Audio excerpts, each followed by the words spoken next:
복음성가 작곡가 중에 데니스 저니건이라는 분이 있습니다. 모태신앙으로 자랐고요. 어렸을 때부터 피아노에 남다른 재능이 있었습니다. 그런데 어린 시절, 그것도 5살 때 아주 충격적인 경험을 합니다. 성추행을 당한 겁니다. 이로 인해서 성장해 가면서 혼란을 겪다가 결국은 동성애자가 됐습니다. 그렇게 어린 시절부터 자기가 동성애자라는 것 때문에 아주 큰 수치심과 죄책감을 갖고 살았습니다. 성추행을 당했다는 것이 대부분의 나라에서 그렇듯이 누구에게 속을 터놓고 말도 못하고 혼자 고민을 했고, 또 정말 믿을 만한 사람이라고 생각해서 말을 꺼냈을 때는 오히려 이 데니스 저니건의 약점으로 알아서 이용만 해 먹으려고 했다는 겁니다. 그러던 어느 날 아주 신실한 한 친구가 나는 네가 어떻게 해야 할지 방법은 모르겠는데 해답은 알아. 그 답은 바로 예수 그리스도이시다. 그렇게 말해줬습니다. 물론 어렸을 때부터 교회는 다녔지만 데니스는 정말 그 답이 알고 싶어서 그날부터 남다른 마음으로 다시 예배 참석을 했습니다. 그런데 그날 목사님의 설교 말씀 중에 하나님은 있는 그대로의 모습 당신을 사랑하십니다. 이 말씀에 은혜를 받았어요. 그래서 눈물을 흘리며 하나님 앞에 자기의 그 추악한 죄를 회개하고 다윗이 간음의 행위를 한 것을 묵상하면서 자기에게도 다윗에게 임했던 그런 하나님의 은혜가 임할 수 있게 해달라고 간구를 했습니다. 그 회개 기도 중에 데니스가 받은 말씀은 우리도 잘 알고 있는 스바냐서 3장 17절의 말씀이었습니다. 너의 하나님 여호와가 너의 가운데 계시니 그는 구원을 베푸실 전능자이시라. 그가 너로 말미암아 기쁨을 이기지 못하시며 너를 잠잠히 사랑하시며 너로 말미암아 즐거이 부르며 기뻐하시리라. 이 말씀을 받은 후에 데니스는 그 어렸을 때부터 청소년, 청년기를 지나오면서 자기를 속박했던 그 동성애에서 비로소 벗어날 수 있었고, 후에 결혼을 해서 9명의 자녀를 낳고 행복한 가정도 이루게 됩니다. 그리고 이혼자들을 위해서, 또 동성애자들을 위해서, 그리고 남다른 중독자들을 위해서 선교 사역을 감당하는 사역자가 됐습니다. 이분이 동성애에서 벗어나면서 자기는 예수 그리스도 안에서 이제는 새로운 피조물이 됐다, 그런 고백을 해요. 그러면서 그때 지은 찬양이 있습니다. 동성애를 벗어나면서 지은 찬양이 있어요. 우리가 잘 알고 있는 약할 때 강함 대신에, 그 찬양이에요. 약할 때 강함 대신에 나의 보배가 되신 주 나의 모든 것. 주 안에 있는 보물을 나는 포기할 수 없네. 주 나의 모든 것. 십자가 죄사하셨네. 주님의 이름 찬양해. 주 나의 모든 것. 쓰러진 나를 세우고 나의 빈잔을 채우네. 주 나의 모든 것. 예수 어린 양 존귀한 이름. 예수 어린 양 존귀한 이름. 자기의 아주 극심한 성적인 타락에서 벗어나면서 이제는 주님 안에서 완전히 새로워진 자신의 신앙을 고백하는 찬양이 바로 이 찬양이었습니다. 이분의 고백들을 제가 너무 길기 때문에 다 말씀드리지 못하고 함축해서만 말씀을 드렸지만, 이분이 그래요. 몸을 자기 정욕에 맡겨서 사는 행위는 잠시 쾌락을 주고 행복된 것처럼 보이게 할 수 있을지 모르겠지만, 그러나 이것은 자기 영혼을 아주 피폐하게 만드는 악행 중에 악행이라고 그랬습니다. 그런데 이분이 본인의 고백처럼 그 악행을 깨닫고 거기에서 돌아왔을 때 비로소 새로운 피조물로서의 삶을 살아갈 수 있게 됐다. 이 데니스 저니건은 그렇게 고백을 합니다. 사실 교회 강단에서 성과 관련한 설교를 한다는 것은 정말 어려운 일 중에 하나입니다. 하지만 분명히 성경에서 말씀하고 있기 때문에 우리는 하나님의 말씀으로서 하나님이 이 성경을 통해서 하시고자 하는 말씀을 들으려고 해야 합니다. 우리 사회에서 소위 말하는 미투 운동이 있죠. 나도 당했다는 뜻입니다. 자기는 편안한 감정으로 별일 아닌 듯이 했다고 하지만, 그러나 당한 분들의 입장에서는 수치심을 느끼면서 충격적이었던 거예요. 그래서 사회적으로 유명한 사람들이 이 일로 자리를 물러나기도 하고 자기가 가지고 있었던 사회적 지위나 명예를 실추시키는 일들이 많잖아요. 이런 일들이 다 하나같이 어디에서 출발하냐면 마음속에 품은 음욕의 마음에서 시작이 됩니다. 10계명의 7번째 계명은 간음하지 말라입니다. 우리가 기억하기 쉽게 7계라는 이름으로 부르죠. 또 목사님들을 향해서는 성도들이 제일 염려해서 말하는 게 7계를 제일 주의하라고, 7계를 주의하라고. 왜 그렇습니까? 그만큼 목회자를 나락으로 주저앉히는 첫 번째 원인 중에 하나이기 때문에 그렇습니다. 6번째 계명처럼 이 7번째 계명도 아주 간결하고 단순합니다. 달랑 6글자로 번역되어 있어요. 간음하지 말라.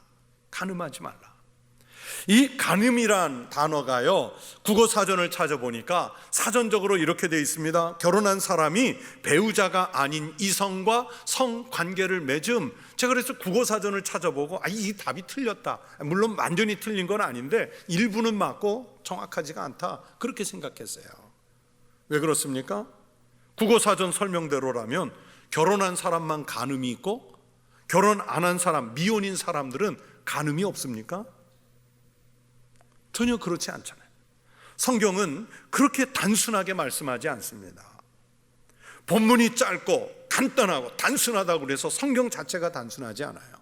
이 본문의 말씀은 결혼을 했느냐 하지 않았느냐, 배우자가 있느냐 없느냐, 남성만의 계명이냐 아니면 여성의 문제이냐, 이렇게 명확하게 구분하지 않습니다. 이 본문의 간음이라는 단어는 히브리어로 나프라고 하는데 이 말은 남자에게도 쓰였고 여자에게도 동일하게 쓰였습니다. 즉 성경의 이 말씀은 모든 하나님의 백성들을 대상으로 주신 말씀이기 때문에 가장 보편적인 입장에서 이 말씀을 읽고 나의 상황에서 받아들이고 내가 이 말씀을 어떻게 적용하면서 살아가야 할지 그것을 생각하게 하는 말씀입니다. 그래서 장로교를 만든 종교개혁자 칼뱅은 10계명을 주석하면서 본문 14절에 대해서 이 말씀을 단순하게 보면 한 종류의 부정만 언급한 것 같지만 실제로는 하나님의 백성들 전체에게 전반적으로 순결하기를 권면하는 뜻에서 이 말씀을 주신 것이 명백하다, 그렇게 해석을 했습니다. 이 말씀을요, 짧은 말씀을 잘못 읽으면 마치 간통하는 것 한 가지만 금하고 다른 간음들은 허용하는 것처럼 보일 수도 있겠지만 절대로 그렇게 받아들이면 안 되는 말씀입니다. 칼뱅은 인간의 통념으로 볼 때도 부정하게 취급을 받는 이런 간음들이요, 하나님께서는 주님의 심판정에 서게 되면 전혀 용서하지 않으실 것이라고 말씀했다, 그런 뜻으로 해석을 했어요. 여러분, 세상 속에서는 언제나 음행이라는 것이 성행했습니다. 인류학자들이 그러지 않습니까? 인류 최초의 직업이 율락이라고. 그만큼 율락이라는 것이 인간이 존재하는 한은 언제나 있었던 거예요. 그러나 이 음행이라는 것이 아무리 성행했다고 해도요, 간음이 됐든 간통이 됐든 아니면 성추행이 됐든 성폭행이 됐든 정상적으로 인정을 받지를 않잖아요. 만약에 그런 것들이 당당하게 내세울 수 있는 것이라면 왜 숨어서 합니까? 왜 몰래 합니까? 그만큼 정상적으로 인정을 받지 못하기 때문이에요. 간음이나 간통은 어떻게 봐도 추태이고 또 죄라는 견해는 여전히 없어지지 않았고 이건 지금도 마찬가지입니다. 바른 결혼이 하나님의 축복이라면 음행은 하나님으로부터 저주를 받을 일입니다. 히브리서 13장 4절에서 성경이 말씀했습니다. 모든 사람은 결혼을 귀히 여기고 침소를 더럽히지 않게 하라. 음행하는 자들과 간음하는 자들을 하나님이 심판하시리라. 그래서 바울은 이 음행 자체를 피해야 한다고 말씀했어요. 음행을 피하라. 사람이 범하는 죄마다 몸 밖에 있거니와 음행하는 자는 자기 몸에 죄를 범하느니라. 여러분, 십계명에 나오는 다른 죄악들은 밖을 향하거나 타인을 향하는 것인데, 이 간음은 자기 몸과 자기 영혼을 피폐하게 하는 것이기 때문에 자기 몸에 죄를 짓는 것이라고 사도 바울이 말씀하시지 않습니까? 레위기 18장 20절에서도 간음이나 간통은 결국 자기를 더럽히는 것이라고 말씀했습니다. 너는 내 이웃의 아내와 동침하여 설정함으로 그 여자와 함께 자기를 더럽히지 말라. 보세요. 간음은 자기 자신을 더럽히는 행위라고 성경이 말씀했습니다. 그런데도 사람들은 쾌락 때문에, 육체의 본능 때문에 자기 자신을 스스로 더럽히는 그런 행위를 중단하지 않고 서슴지 않고 행합니다. 하나님은 간음하지 말라, 이 말씀을 통해서 그것을 하지 말라 하십니다. 우리는 다윗의 간통 사건에서 이 간통이 얼마나 무서운 고통을 가져오는지 배울 수 있어야 됩니다. 다윗이 어떤 인물입니까? 그래도 하나님 앞에서 칭찬을 받을 만한 신앙인이고, 또 우리가 본받을 만한 아주 성숙한 충분한 인격을 갖추신 분이 다윗이지 않습니까? 하지만 그런 위대한 신앙인조차도 한순간에 이 쾌락적 유혹을 이겨내지 못해서 넘어졌잖아요. 자기의 부하 장군인 우리아가 전쟁터에 나간 틈에 우리아의 아내 밧세바의 육체에 그만 현혹이 돼서 자기가 가진 왕의 권력으로 그녀를 왕궁으로 불러들여서 간통을 했습니다. 그 죄를 감추려고 우리아를 최전선에 내세웠다가 충신이 죽게 만들었어요. 그러면서 밧세바와의 사이에서 낳은 핏덩이 아이가 죽지 않습니까? 하나님 앞에서 눈물로 침상을 띄우며 회개 기도를 합니다. 시편 51편이 선지자 나단의 경고를 들은 후에 회개 기도하는 기도문입니다. 나의 죄악을 말갛게 씻으시며 나를 깨끗이 제하소서. 무릇 나는 내 죄과를 아오니 내 죄가 항상 내 앞에 있나이다. 나의 자기 죄를 안다고 고백합니다. 아예 자기가 죄악 중에서 출생했다고 고백합니다. 하나님이 이런 자기의 제사를 기뻐하지 않으실 것이라는 것도 알고 고백합니다. 그렇게 고통스럽게 하나님 앞에 회개를 했습니다. 그러나 그 회개는 회개였을 뿐이고 하나님이 내리시는 심판은 끝나지 않았어요. 핏덩이 아기의 죽음 하나로 끝나지 않았다는 말입니다.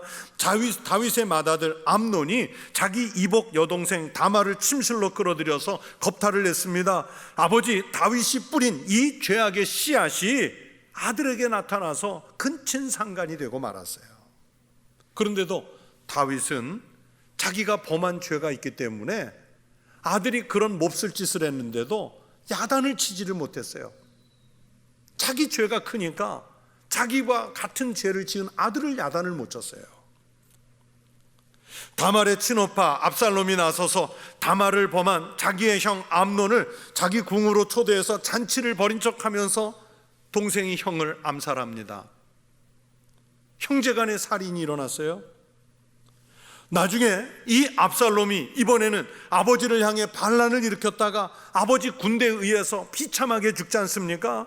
여러분, 간통 하나 때문에 벌어지는 집안의 이 역사 때문에 얼마나 고통스러웠는지 다윗이 나중에 하나님 앞에서 이렇게 고통을 호소합니다. 주의 손이 주야를 나를 누르시오니 내 진액이 빠져서 여름 가뭄에 마름같이 되었나이다. 자기가 지은 죄 때문에 아무리 회개 기도를 해도 하나님이 자기를 누르는 것 같다는 거예요.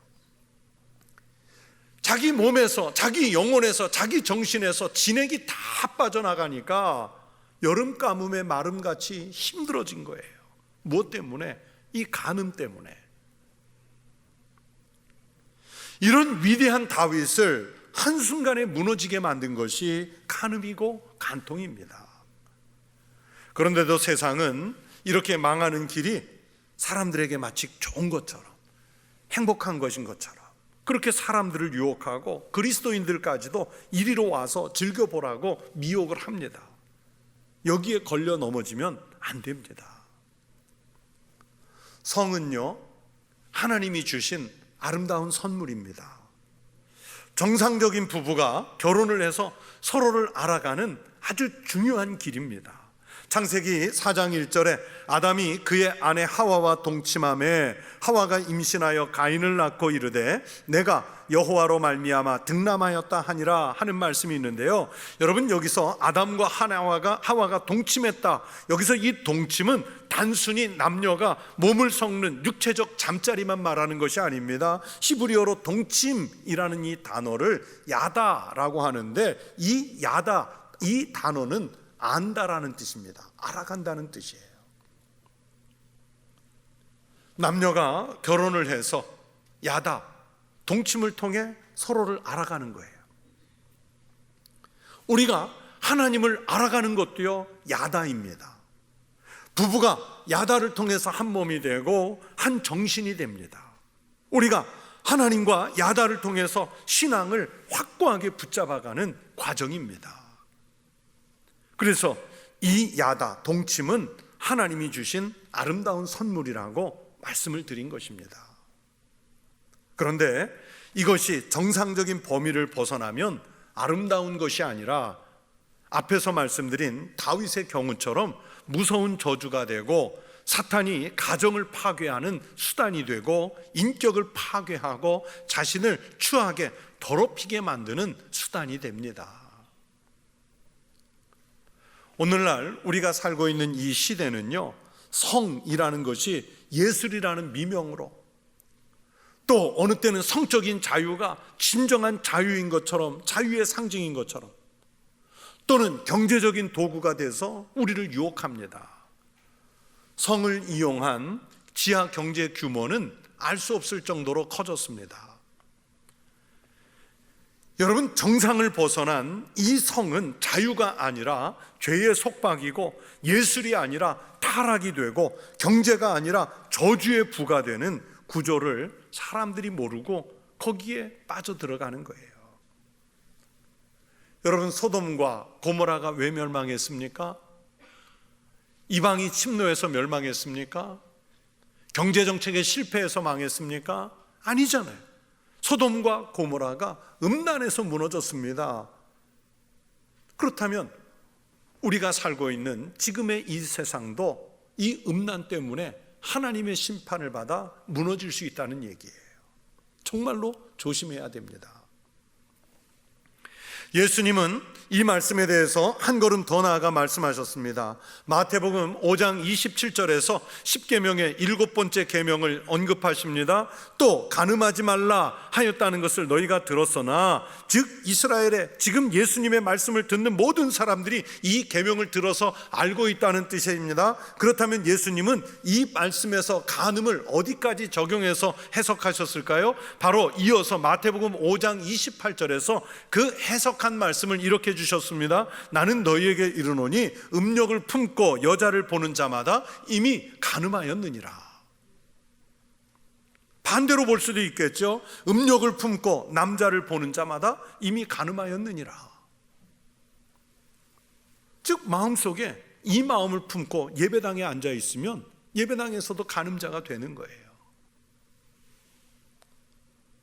예수님의 이 말씀에서 음욕이라는 단어는 헬라어로 나쁜 의미에서 갈망하다는 뜻입니다. 남자가 여인을 볼 때 어떻게든 이 여인의 순결을 빼앗고 싶어하는 정신적 욕망, 그 자체가 음욕이라고 볼 수 있습니다. 그리고 음욕이 한 걸음 더 나아가면 간음이 되고 간통이 된다는 뜻이에요. 잠언 6장 27절부터 29절에서 말씀했습니다. 사람이 불을 품에 품고서야 어찌 그의 옷이 타지 아니하겠으며, 사람이 숯불을 밟고서야 어찌 그의 발이 되지 아니하겠느냐. 남의 아내와 통간하는 자도 이와 같을 것이라. 그를 만지는 자마다 별을 면하지 못하리라. 무슨 뜻이냐면, 품속에다가 여러분 숯불을 넣으면 어떻게 되겠어요?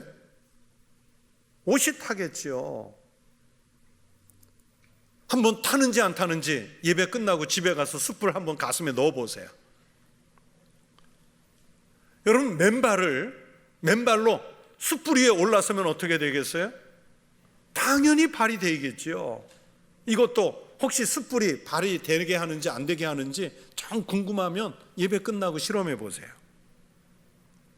그럼 무슨 뜻의 말씀이겠어요? 그런 것처럼 음욕을 마음에 품고 살면 자기도 모르는 사이에 음욕이 밖으로 표출이 돼서 이게 간음이 되고 또 간통도 하게 된다는 뜻입니다. 그러니 마음속 자체에 아예 그런 마음 자체를 품지 말라는 예수님의 이 마태복음 5장 28절 말씀과 맥이 다 있는 거예요. 여러분, 정상적인 사람이라면 누가 불을 가슴에 품겠습니까? 정상적인 사람이라면 누가 맨발로 숯불 위에 올라가겠습니까? 아주 위험하고 어리석은 일이지요. 바로 음욕을 갈망하는 것이 그렇게 어리석고 위험한 일이라는 것을 성경이 말씀해 주신 겁니다. 비유로 말씀해 주신 거예요. 즉, 가정을 붕괴시키는 제일 원인은 간음과 간통입니다. 음욕을 품었다고 해서 처벌을 받는 것은 아니겠지만 결국에는 언젠가 그것을 실행에 옮길 위험이 있기 때문에 마음으로라도 품어서는 안 된다는 것을 예수님이 말씀하신 거예요. 마음에 음욕이 일어나지 않도록 주의해야 됩니다. 그래야 거룩한 생활을 할 수 있습니다. 음란에 대해서는 마음을 비워야 하겠지만 대신에 우리의 심령 속에 하나님의 은혜와 감동을 자꾸 채워서 그런 마음들을 밀어내야 돼요. 조심만 한다고 해서 그 일이 해결되는 것 아닙니다. 인간이라는 이 본성 자체가요, 마치 잡초와 같아서 관리하지 않고 그냥 놓아두면 거룩한 심성이 살아나는 게 아니라 우리 심령 속에서는 죄의 본성이 살아나요. 35년 동안 사막과 광야에서 자기의 몸을 학대해 가면서 수도 생활을 했던 유명한 수도사 중에 성 안토니라는 분이 있습니다. 이 성 안토니는 35년 동안 죄의 유혹과 싸웠는데, 그런데 이분이 그랬어요. 단 하루도 휴전한 날이 없이 싸웠다 그랬어요. 어느 날 밤에는 잠자리에 들었는데 사탄이 여자의 모습으로 나타나서 밤새 유혹을 했다, 그렇게 썼습니다. 죄의 유혹은 멈춤이 없습니다. 여러분, 죄의 유혹은 지치지도 않고 우리를 공격합니다. 이걸 이겨낼 장사가 없어요. 우리의 본성으로는 이겨낼 힘이 없습니다. 그래서 하나님의 은혜를 구하고 하나님의 은혜를 채워 넣어야 하는 것입니다. 말씀을 채워 넣어야 합니다. 찬송을 채워 넣어야 합니다. 우리가 시선을 하나님께만 두도록 끊임없이 훈련을 해야 합니다. 세상을 이길 수 있는 힘을 채워 넣지 못하면 결국에 채워 넣지 못한 그 작은 틈새로 악한 마귀가 틈을 타고 들어와서 우리에게 시비를 걸고 우리를 유혹해서 우리를 넘어뜨리는 거예요. 이것은 나이의 고하를 막론하지 않습니다. 그 사람의 사회적 신분을 가지고 가르지를 않습니다. 그냥 공격해 오는 거예요. 우리가 시선을 어디에 두느냐, 마음속에 무엇을 채워 넣느냐, 우리의 입이 무엇을 말하느냐, 나의 삶의 중심을 어디에 놓느냐에 따라 삶의 질과 차원 자체가 달라질 수 있습니다.